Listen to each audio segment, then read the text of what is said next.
프랜차이즈 쪽을 첫 번째로 온 이유가 있어. 내 구독자들은 다 초보 창업자들이라서 이거 창업을 못해. 이 창업을 하려면 돈이 최소 여기서부터 재앙이 시작됩니다. 도깨갈비하고 쫄깃살 2개, 진로 이즈백 하나하고 테라. 이게 보면 소주가 지금 6,000원이죠. 이게 6,000원 시대가 된 거예요. 근데 이 6,000원이 딴 데서 먹을 때는 왜 이렇게 비싸 이러는데 여의도에서는 그렇게 비싸다는 느낌이 별로 안 들어요. 특히 오피스가 같은 데서는. 약간 저는 냉면 없는 거가 되게 냉면이 이게 있지. 왜냐면 냉면 같은 경우는 면을 뽑아야 돼요. 면을 뽑으면 이게 일이거든. 그러니까 특히 고기가 좋은 집들은 고기 퀄리티를 생각하면서 냉면까지도 생각을 하는데 냉면이 좀 이상해. 그리고 지금 제주돼지잖아요. 그러니까 제주돼지를 우리가 좀 생각을 해야 되는 게 요즘 제주 돼지 고기 자체가 엄청 비싸졌어. 옛날에는 막 1kg에 막 2만 원 막 이 정도만 돼도 비싸다고 했는데 요즘 막 35,000원. 수요가 많아지니까 엄청 올라가는 거지. 이게 숙성돼지인데 뭔가 좀 무너지는 느낌 나지 않아? 무너지는 느낌이 뭐예요?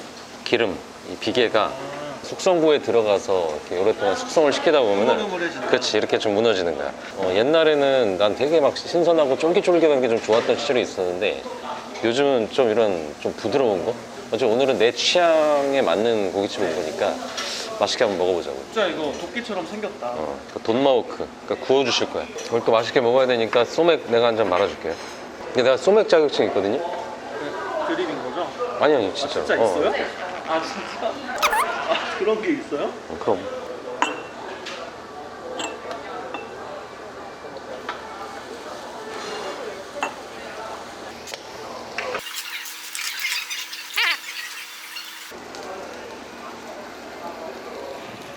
네, 반갑습니다. 반갑습니다. 근데 여기 보면은 이게 어쨌든 132시간 숙성시키는 거고 직접 구워주시는 거고 하면은 나중에 영어나 싶은데 항상 구워주는 고깃집 갈 때마다 그 생각 많이 하거든요. 고깃집 창업 같은 거 생각할 때 여기가 지금 오피스가잖아. 점심시간에만 많고 저녁 시간 그 사이에 없어. 아무래도 오피스가에서 하려면은 한 번에 사람을 받지 못하면 안 되거든. 그러니까 손님들을 한 번에 받으려면은 기본적인 평수가 돼줘야 되는데 그게 한 40평 정도? 이 정도가 좀 적당하지.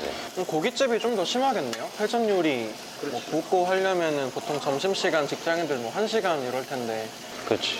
그러니까 고깃집에서 중요한 게 뭐냐면 맛있어야 되잖아. 네. 맛있으려면 첫 번째로 고기 원육 자체가 좋아야 되는 게 첫 번째야. 근데 두 번째는 지금 이렇게 구워주시잖아. 근데 중요한 건 이렇게 구워주면서도 빨리 구워줘야 돼. 근데 고깃집 창업을 하려면은 결국에는 빨리 먹고 나가줘야지 그 다음 손님이 들어올 수가 있다. 그래서 이렇게 베테랑 직업무게를 직접 구워주시는 곳이 일단 기본적으로 맛이 좋을 수밖에 없다. 한잔 합시다. 언제 했지? 여기가 내가 한 3개월 전에 왔었어. 진짜 깜짝 놀랐다니까. 왜냐면 나는 원래 그 노포 같은 거 좋아해서 나름대로 자기 집만의 거. 그리고 고유한. 그치, 그런 거 나 되게 좋아하는데 여기는 프랜차이즈야. 네.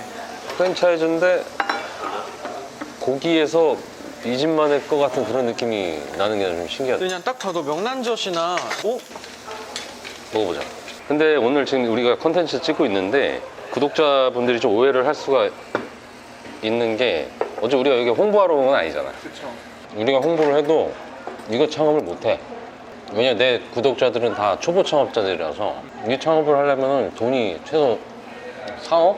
5억은 들어가. 근데 알다시피 창풀TV는 다 창업을 준비하는 사람들이고 창업 하수들이고 돈도 1, 2억 정도로 다 할 수 있는 그런 사람들인데 여기 월세가 얼마인 줄 알아요? 5, 600? 이게 지하잖아, 지하. 근데 1층은 엄청 비싸가지고 음식점은 1층에 들어갈 수가 없어요. 그러니까 40평 정도 쓰면은 700? 근데 월세 700이 중요한 게 아니고 여기 복합상가잖아요. 복합상가는 여기서 화장실 청소하는 아주머니 있지, 엘리베이터 들어가지, 경비 아저씨 있지, 쓰레기 청소하시는 분 있지. 관리비가 평당 최소 10,000원씩은 들어가. 모든 건 임대평수라고 있어요. 임대평수는 한마디로 주차장 공간, 먼 공간 다 합쳐서 하는 거니까 내가 볼 때는 여기가 아마 임대평수는 80평은 할 거야. 그럼 아까 700에서 우리가 일반인들은 모르지만 부가세가 들어가죠. 그럼 770이 되는 거고 기본 관리비가 80 플러스가 되면 얼마야? 850. 근데 850인데 여기서 우리가 좀 끓이고 찌고 막 이렇게 하면서 여기서 쓰는 비용 들어가잖아. 이 고깃집을 하기 위해서 한 달에 임대료 명목으로 1,000만 원짜리 고지서를 받는 집이야. 이걸 어떻게 초보창업자들이 하냐. 뭔 얘기인지 알겠죠? 그렇다면 이거 우리 영상은 진짜 맛있게 먹으러 온 거지. 근데 진짜 고기는 맛있으니까.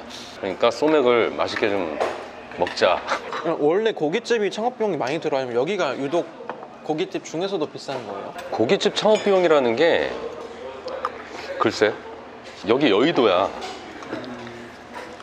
그 여의도 증권맨 이 넥타이 부대 이런 직장인들은 요즘 친구들처럼 힙한 걸 좋아하는 게 아니고 맛있는 데를 좋아해요. 근데 중요한 건 이런 게 있지. 이런 상권이니까 수요가 많으니까 손님들이 계속 들어오잖아.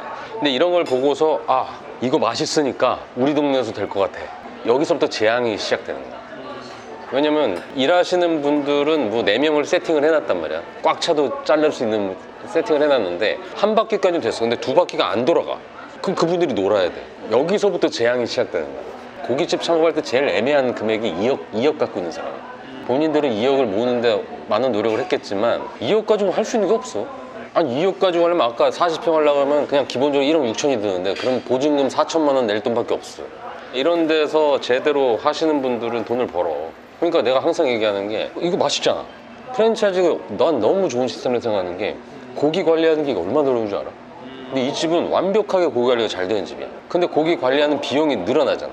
근데 그냥 주는 게 아니잖아. 다 숙성도 해주고 손질도 다 해주고.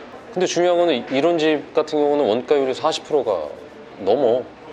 안 넘을 수가 없어. 요즘 물가가 어떻고. 근데 중요한 40% 원가가 넘으면 나머지 60%로다가 임대료 내고 인건비 주고 남은 돈 내가 먹어야 되는데 결국에는 매출이 높지가 않으면 못 먹고 살 거야. 그래서 내가 이런 창업을 하려면 반드시 적어도 이 정도 퀄리티를 안정적으로 줄 수 있는 본사를 고르고 여의도까지는 아니더라도 좀 나름대로 괜찮은 상권 평수 그래도 한 40평은 돼야 되지. 좀 제대로 했으면 좋겠는데 초보 창업자들이 막 진짜 이런 데 와서 먹어보고 막 1억 5천 2억 있는데 그거 막 하겠다 그러면 나 미쳐버리는 거지. 여기가 기본적으로 테이블 단가가 10만 원 잡아야 돼. 하루 한 300 정도 잡으면은 한 달로 계산을 대충 때리면은 1억 정도 매출이 나오는 매장이야. 왜냐면 여기 있다 보면 꽉 찰까. 우리가 지금 좀 일찍 와서 그런데 대충 돌아가는 게 보여. 그럼 1억을 해야지 내가 볼 때 여기는 순수익으로 한 2, 3천 가져가는 거죠.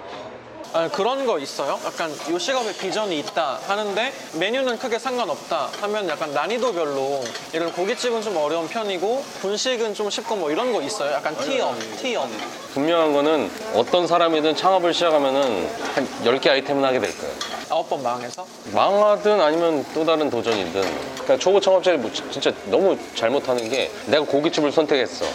그럼 고깃집을 평생 할 거라고 생각해. 1년 만에 망하고 정말 극도로 하기 싫어했던 치킨집을 할 수도 있는데 근데 프랜차이즈를 얘기를 하는 사람들이 있지. 근데 중요한 프랜차이즈도 프랜차이즈 나름이지. 프랜차이즈라고 한다면 40%가 넘을 수밖에 없어. 그건 어쩔 수 없어. 폭리를 취하는 게 아니라 진짜 원가는 20%밖에 안 되겠죠. 근데 나머지 20%는 가맹점이 그 퀄리티를 잘 하게 하기 위해서 가공도 해야 되고 기술을 넣어야 되잖아요. 분명한 거는 40%가 넘는 원가율이라고 한다면 매출이 높아야 돼.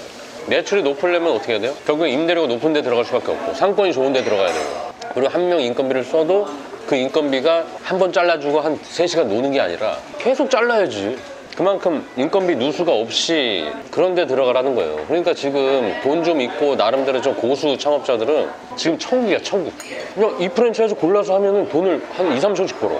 한마디로 내가 생각했을 때 아마 그 사람들은 왜 힘들게 직접 개발을 해? 이럴걸. 지금 놀이터잖아, 놀이터. 프랜차이즈 마음에 드는 거 딱 고르면은 거기 딱 들어가면은 막 1억씩 벌고 그러면 한 2천씩 남아. 근데 또 좀 더 좋은 데 들어가면은 프랜차이즈 본사에서도 자기네 뭐 홍보 효과도 있으니까 더 지원도 많이 해주고. 그렇게 해서 하나 하면 진짜 막 2, 3천씩 버네. 옛날에 막 그 역전 할머니 맥주 이런 거 여름에 오픈하면 한 달에 5천만 원 남기는 것도 봤어.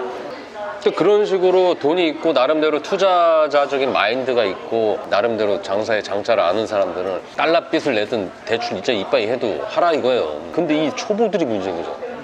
아니 그걸 판단할지도 모르는데 여기 막 장사 꽉꽉 차니까 여기서 먹어보고 자기가 만든 돈 먹고 맛있다고 저기도 이 정도 팔리니까 나도 될 거야 뭐 이런 식으로 판단하는 사람도 있어. 근데 초보 창업자들이 스스로 하질 못해서 프랜차이즈를 보통 그치 그렇긴 한데 그러니까 아까 얘기한 여기 최소 3억 이상은 있어야지 하는 아이템들이 즐비하다면 프랜차이즈는 결코 상권을 넓게 주질 않아요. 파리바게뜨가 왜 3,000개가 있어요? 1,000세대만 있어도 들어갈 수가 있는 거예요. 프랜차이즈의 확장성이 뭐예요? 출점이 많이 돼야 되잖아. 상권을 넓게 주면 출점을 그만큼 못하는 거고. 막 샤브샤브 브랜드 막 최선당이 있어. 1,005점 나갈 수 있어? 못 나가잖아. 왜냐면 상권이 그 수요가 있으니까. 최소 1.5kg, 2kg 반경은 줘야 되는 거 아니에요? 상권이 좁은 데서 매출이 높으려면 그 사람이 와서 여기서 10만 원을 쓰든가 일주일에 한 번 올 걸 두세 번 오든가. 초보자들은 그런 상권에 못 들어가잖아. 그러면은 거기에 걸맞는 내가 가진 돈으로다가 하는 거죠. 자꾸 돈을 버는 게 중요하다 그러는데 나는 반대예요. 돈을 버는 건 나중에 자기들 역량에 따라서 각자의 답을 찾겠지.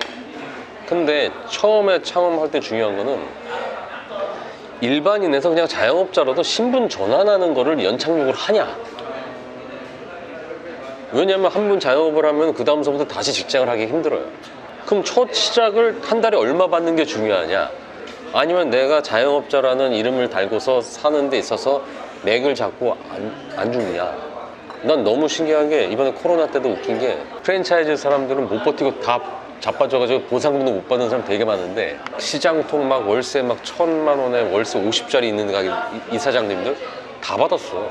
안 죽잖아. 월세 50인데 어떻게 죽어요? 자영업은 절대로 망할 수가 없어요. 대신에 자기 혼자 하루 17시간 하면 망할 수가 없어요. 자기가 초보면은 초보답게 너무 큰 꿈 꾸지 말고 자기 주제를 알고, 아니 돈오천도 없는 사람이 자꾸 뭐 혼자서 해볼 돈 해봐야 될 거 아니야. 해보고 난 다음에 쌈짓돈이 있으면 그때 투자를 하든 뭐 하든 하라는 거예요. 몰랐을 때는 이렇게 가면 안 되지. 사실 내가 오늘 우리 유튜브 팀이 지금 새롭게 하는 그런 상황인데 내가 프랜차이즈 쪽을 첫 번째로 온 이유가 있어. 나는 프랜차이즈를 사랑하거든.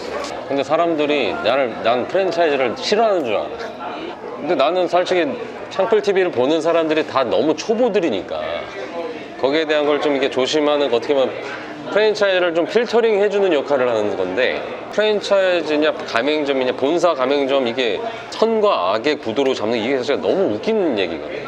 가맹점도 사업가고 본사도 사업가인데 어떻게 보면은 제로섬 게임 아니에요? 본사가 수익이 높으면 가맹점 매출이 나서 본사 수익이 높아지는 거잖아요. 본사가 덜 먹으면 가맹점이 더 많이 남고, 가맹점이 덜 먹으면 본사가 많이 남고, 뭐 이런 거 아니에요? 아, 제로섬으로 볼 수도 그러니까 그 있겠네. 밸런스를 잘 맞추는 게 중요한 거지.